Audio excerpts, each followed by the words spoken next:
Stacey Abrams delivers the Democratic response to the State of the Union address, and a new funding opportunity could be available for Georgia college students. All of that and more on Panther Report News.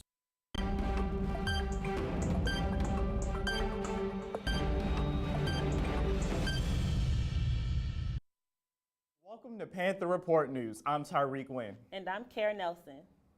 Financial aid can bring difficulties to college students across Georgia, but a new needs-based funding might lighten up your college experience. Reporter Ashton Gates has more on the story. Scraping together the money to pay for college tuition and expenses can prove to be a struggle for many students, but Georgia's government has proposed a new needs-based funding which would help lighten students' financial load tremendously. 10,000 students a year drop out due to not being able to pay for their tuition. Student Kayla Smith says that he sometimes has to choose between paying his rent or paying for his college expenses. Yeah, I do find it hard to pay my tuition. It's usually like a struggle between either paying most of my rent or paying my tuition because I don't get enough financial aid. Georgia is one of the only states without needs-based funding. Georgia State student Philip says not having extra assistance for students is morally wrong. If you don't show support in your students and help them when you know you can, then to me that's just morally wrong. There are a few senators involved in pushing forward legislation for the funding.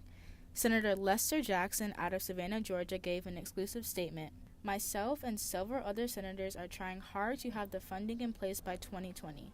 Governor Kemp proposed a budget of $2.6 billion, which is more than enough to provide more financial assistance for students. We acknowledge that they need more help, and I am really pushing to provide this for them. The number of students in true need of financial aid has been continually increasing since 2006. Smith says he has to work 2 jobs just to stay afloat, and it's not always easy. It's a struggle. I mean, you're always tired. You don't have a lot of time to do a lot of free time to do homework and study as much as you should because you gotta go to work and make the money to go to the classes. Going to school is already hard enough in itself, so hopefully we can look forward to a bit more financial assistance in our near future. From Georgia State University, this is Ashton Gates for Panther Report News. Thursday night, the Student Government Association voted in support of a bill to relocate the stipends of some Atlanta campus members. Kevin Sanchez has details.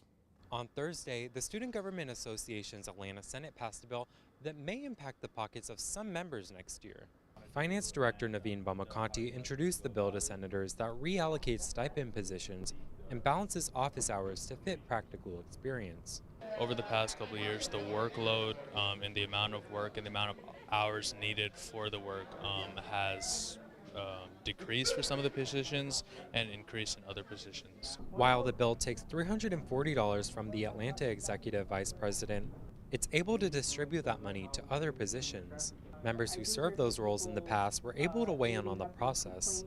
It wasn't just a couple of people. We had a whole committee, everybody who has served in that position before, plus our advisors and other members all put in input, and we all actually did a vote anonymously. The proposal was met with several opinions, but Head Senator Greg Wright, the bill's sponsor, says after some discussion, it was understood. It went pretty well for the first time, actually. I think that once everybody starts to understand what's going on or get a good, grasp on what's going on, then we're able to grow from there. 3 senators abstained their vote. Head Senator Kayla Thomas is one who questioned the bill, but then voted in support. Well, my only concern was the amount that was being taken from a few of the positions in question. The finance director position, I believe that we could have taken that money from some other stipended positions, but I do understand when he says that the role does not require as much money as it used to, and so I fully support the moving of that money to other positions that are just as crucial within SGA. The new stipend and hour changes are set to begin next year. From Unity Plaza, I'm Kevin Sanchez for Panther Report News. Continue with SGA. Members want you to consider running for this year's election. So I would say a lot of the time people like to complain about issues on campus, but they don't really have a direct way to fix it. SGA is one of those routes that you can actually see change on campus. So it connects you to the administrators and the faculty members and the staff that can directly fix your problems, and you can really advocate for things that you want to see change in. Stay Tuesday, members of the Election Commission hosted an information session for potential contenders in this semester's election. About 4 students at the meeting have already expressed interest in running for senatorial positions. We spoke to head Senator Danny Mai for why he's seeking re-election. Well, as a person who grew up in a very poor neighborhood, a really poor situation, I was delayed and wasn't allowed to partake in as many opportunities and as many benefits as regular students and people were.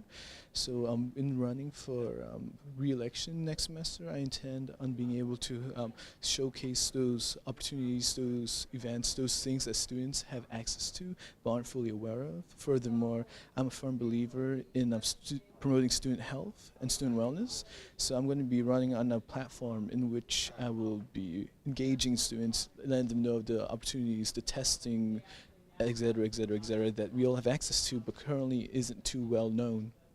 Shortly after President Donald Trump held the State of the Union address Tuesday, former gubernatorial frontrunner Stacey Abrams delivered the Democratic response. In Atlanta, I talked to Abrams supporters on their thoughts of the speech.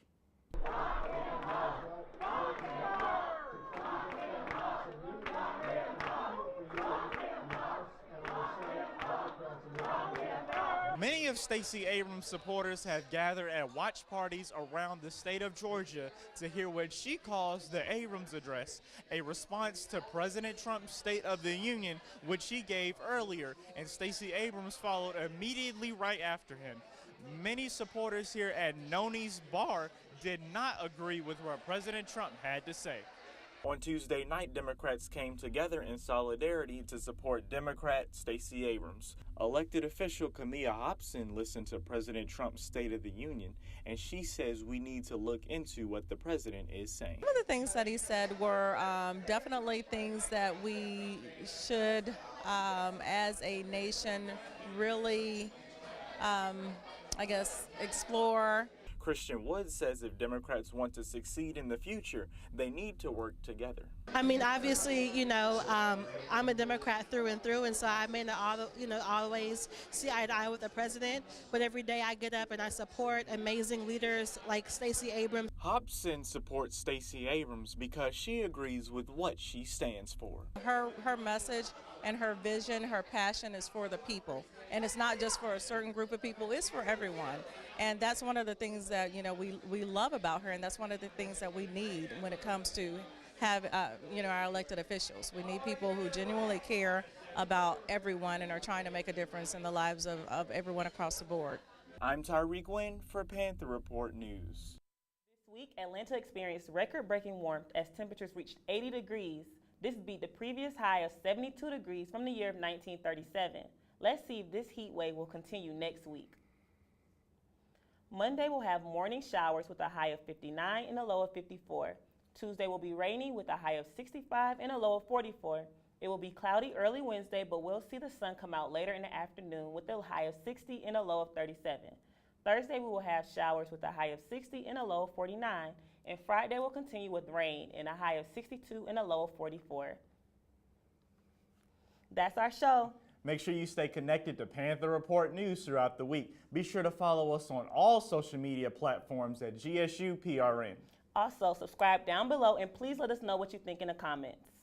Also, if you have a story idea or an issue on campus, we want to hear from you. Just send us an email at gstvpantherreport@gmail.com. I'm Tyrik Wynn. And I'm Karen Nelson. We'll see you next week.